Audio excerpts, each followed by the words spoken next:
కుమార్ యాదవ్ గారు. కుమార్ యాదవ్ గారు, అసలు బీజేపీ తెలంగాణ పదాన్నే యూనియన్ బడ్జెట్ సందర్భంగా వినిపించలేదు అనేది ప్రధానమైన ఆరోపణ. ఈరోజు మన అసెంబ్లీలో చర్చ జరగడానికి కూడా అదే కారణం. చెప్పండి. నేను మైక్ టీవీలో డిబేట్ లో కూర్చున్నటువంటి మిత్రులకి, అలాగే మైక్ టీవీ వీక్షకులకు కూడా అందరికి కూడా నమస్కారం. వినబడుతుందా? వినిపిస్తుంది సార్, కంటిన్యూ. రైట్. అయితే కూర్చున్న మిత్రులకి, అలాగే విశ్లేషణ చేసే విశ్లేషకులకు అందరికి ఒకటి తెలియాలి. బడ్జెట్ అనేది ఇప్పుడు సపోజ్ రేపు మన అసెంబ్లీలో కూడా బడ్జెట్ ప్రవేశపెడతారు. అయితే అసెంబ్లీలో ప్రవేశపెట్టినప్పుడు 33 జిల్లాల పేర్లు ప్రస్తావించి 33 జిల్లాలకు సంబంధించినటువంటి బడ్జెట్ను ప్రవేశపెడతారా? అదొకటి కాంగ్రెస్ లీడర్ కానీ బీఆర్ఎస్ లీడర్ కానీ చెప్పాలి. సో ఇప్పుడు దేశంకి సంబంధించినటువంటి బడ్జెట్, దేశంలో ఉన్నటువంటి అన్ని రాష్ట్రాలకు ఏ విధమైనటువంటి బడ్జెట్, తెలంగాణకి కూడా ఆ విధమైనటువంటి బడ్జెట్ వస్తుంది, దాంట్లో ఎలాంటి సందేహం లేదు. కానీ పక్కన ఉన్నటువంటి ఆంధ్రప్రదేశ్ రాష్ట్రము వీళ్ళంతా పదే వాళ్ళ అసెంబ్లీలో జరిగినటువంటి చర్చ కూడా అదే. పక్కన ఉన్నటువంటి ఆంధ్రప్రదేశ్ కి 15,000 కోట్లు అంటే నేను ఒకటే చెప్తున్నాను. ఇప్పుడు ఆంధ్రప్రదేశ్ కి రాజధాని లేదు. రీఆర్గనైజేషన్ యాక్ట్ అనేది దాని కింద ఆంధ్రప్రదేశ్ సపరేట్ అయిన తర్వాత దానికి రాజధాని లేదు కాబట్టి రాజధాని కట్టుకోవడం కోసమని ఆడ వాళ్ళకి సపరేట్ బడ్జెట్ ఒకటి విడుదల చేసింది. సో దాంతో పాటు బీహార్ కూడా వెనుకబడినటువంటి రాష్ట్రం కాబట్టి సపరేట్ గా ఇచ్చారు. కానీ మిగిలిన ఏదైతే మౌలిక సదుపాయాల విషయంలో కావచ్చు, దాంతో పాటు జాతీయ రహదారుల విషయంలో కావచ్చు, ఎడ్యుకేషన్ సిస్టమ్ లో కావచ్చు, అంటే ఏ ఒక్క స్కీమ్ కి ఇచ్చినటువంటి ప్రతి బడ్జెట్ లో కూడా తెలంగాణకు రావాల్సినటువంటి వాటా తెలంగాణకు వస్తుంది. అది సత్యం. కానీ వీళ్ళేదో రాజకీయ ఆరోపణలు చేసి బీజేపీ తెలంగాణను గుండెస్తున్నా.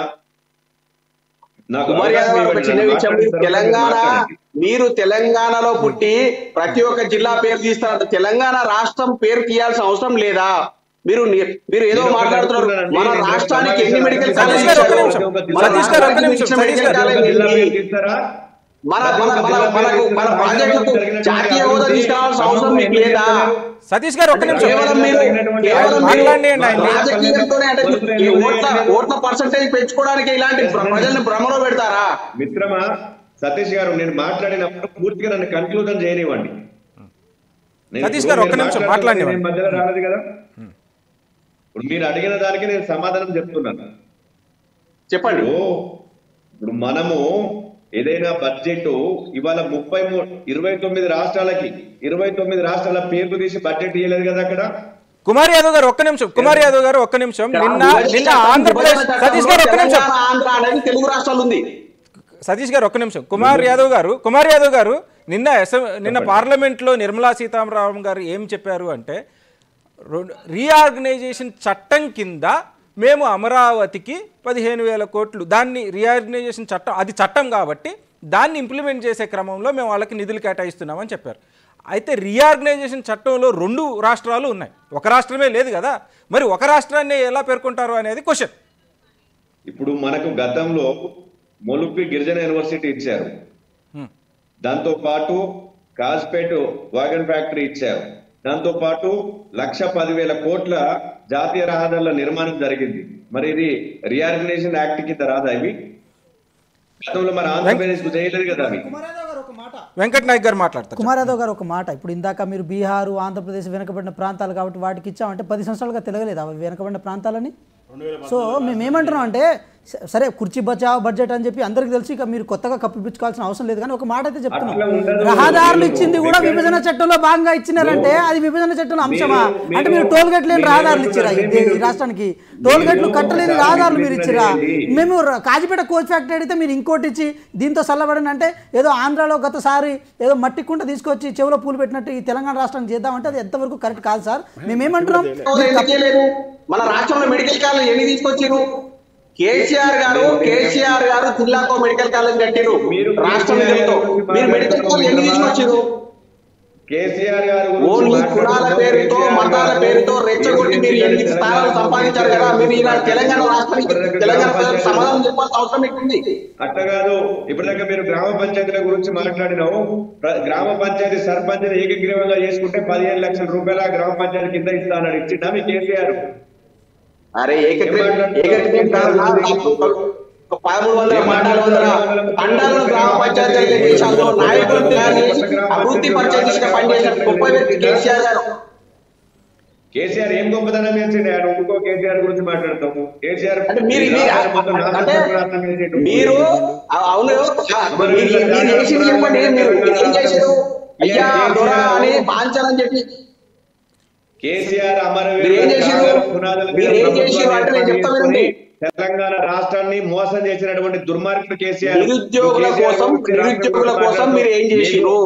రైతుల కోసం బీజేపీ పార్టీ ఏం చేసింది? పార్టీ కుమార్ యాదవ్ గారు, సతీష్ గారు ఒక్క నిమిషం. కుమార్ యాదవ్ గారు, సతీష్ గారు ఒక్క నిమిషం ఆగండి. ఒక నిమిషం. పంజాబ్ లో ఈ రోజు పార్లమెంట్ లో వాళ్ళకు గౌరవం దక్కలేదని పంజాబ్ ఎంపీలు వెళ్ళి కొట్లాడుతారు. మీరు కేంద్ర మంత్రి పదవుల కోసమా? తెలంగాణ రాష్ట్రంలో 2 కేంద్ర మంత్రులు ఉన్నారు. ఏం చేస్తున్నారండి? ఇప్పుడు ఉన్న కాంగ్రెస్ వాళ్ళు ఏం చేస్తున్నారండి? ఎక్కడ ధర్నా, ఎక్కడ మెట్ల మీద నిరసన వ్యక్తం చేద్దామా?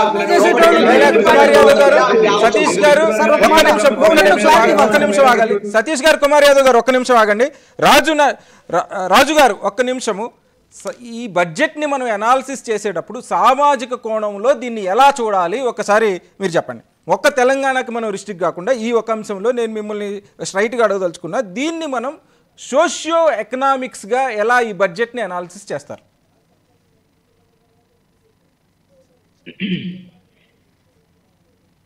Budget it's very important aspect. దీంట్లో ఏంటంటే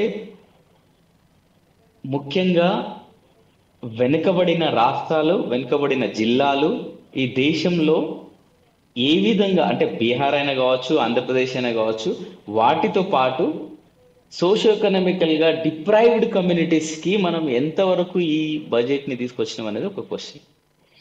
సతీష్ యాదవ్ గారు అన్నట్టు గిరిజన యూనివర్సిటీ గురించి మిత్రుడు